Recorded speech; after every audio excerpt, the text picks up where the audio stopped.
अस्सलाम वालेकुम दोस्तों, अॼु जे हिन वीडियो में तव्हांखे ॿुधाइण वारा आहियूं ज़ार ज़िंदगी ड्रामे जी 78 एपिसोड जे बारे में। जीअं तव्हांखे ॿुधाईंदो हलां त ज़ार ज़िंदगी ड्रामे जी 78 एपिसोड में ओठो पंहिंजे भाइरनि सां गॾिजी रईस गफ़ार खान वटि वञे थो ऐं उनखे इहो चए थो त तुंहिंजो भाउ जी शराफ़त ॾिसो ऐं असांजी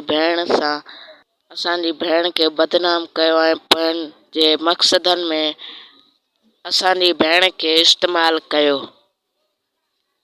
जीअं त मां तव्हांखे ॿुधाईंदो हलां त पोइ उन खां बाद में रईस गफ़ार खान पंहिंजे जोश ऐं जज़्बे में अची रईस कमाल खान जे घाटे गीची में मतिलबु हथ थो विझे ऐं घुटे ॾियण जी कोशिश करे पियो त इहो तव्हांखे 78 एपिसोड में तव्हांखे ॾिसण वटां मिलंदो। इहो हुयो अॼु जो वीडियो। जेकॾहिं पसंदि आयो हुजे त हिकु लाइक कंदा ऐं कमेंट कंदा ऐं शेयर कंदा तव्हां दोस्तनि जी वॾी जेकॾहिं चैनल ते नवां आहियो त चैनल खे सब्सक्राइब बि करे छॾींदा ऐं नोटिफिकेशन ऑल करे छॾींदा।